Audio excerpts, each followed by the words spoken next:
A marriage. That beautiful institution where two people vow to love, honor, and cherish each other until death, or something significantly less dramatic, do them part. For me, that something turned out to be a combination of betrayal, arrogance, and a poorly timed brag session. Buckle up, folks, because this story has more twists than a soap opera and an ending that even Shakespeare would applaud. Let's rewind a bit. My wife, let's call her Karen, because why not? And I had been married for 6 years. Things were fine, or so I thought. We had the house, the dog, the joint Netflix account. The usual markers of marital bliss. Sure, we had our ups and downs, but I figured that was par for the course. Little did I know, Karen was playing a whole different game. One fateful Friday night, Karen went out for drinks with the girls. Now, I'm not one to hover or check up on my spouse every 5 minutes. I'm a husband, not a parole officer, so I didn't think much of it. That is until she came home at 2 a.m., reeking of tequila and bad decisions.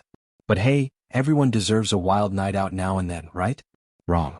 Fast forward to a week later. I was cleaning up our shared laptop because someone in this household had to clear the 47 tabs she left open, and I stumbled upon something that made my stomach drop faster than a roller coaster. A group chat. With her friends. And there it was, Karen bragging about her wild escapades with someone who was definitely not me. I'll spare you the gory details, but let's just say her messages were explicit enough to make a sailor blush. And the cherry on top? She described me as clueless and boring. Not only was she cheating, but she was doing it with the confidence of someone who thought they'd never get caught. Spoiler alert, she got caught. Now, I could have confronted her right away.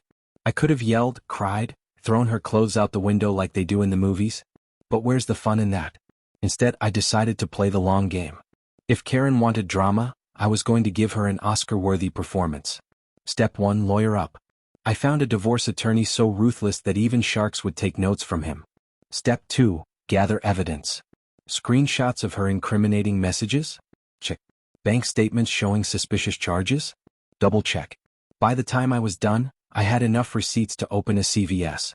Step 3, plan my exit like a boss. You see, Karen didn't realize that our house, the one she loved to show off on Instagram, was in my name.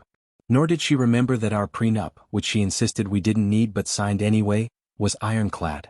Bless her overconfidence. The big reveal came during what she thought was a casual dinner at home. Over spaghetti and wine, her favorite, I slid the divorce papers across the table like a plot twist in a murder mystery. The look on her face? Priceless. She stammered, denied everything, and even tried to blame me for invading her privacy. Cute. When she realized I wasn't budging, the waterworks started. But here's the thing.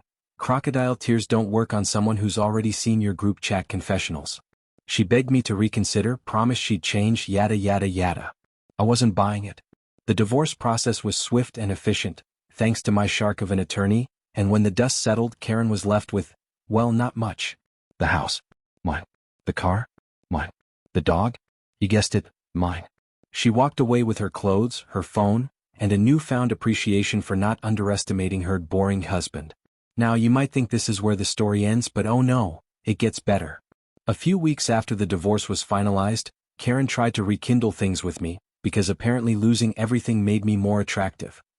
When that didn't work, she turned to social media to air her grievances, painting herself as the victim of an unfair divorce. Her posts were equal parts tragic and hilarious, but the best part? The comments section. Turns out, her friends weren't as loyal as she thought, and several of them spilled even more tea about her escapades. It was like watching reality TV unfold in real time. As for me, life is pretty great these days. I've taken up hobbies I never had time for before, like traveling and learning to cook something other than spaghetti, and I'm finally enjoying my hard-earned peace and quiet. Oh, and the dog is thriving too. So what's the moral of this story? Don't cheat on someone who reads the fine print.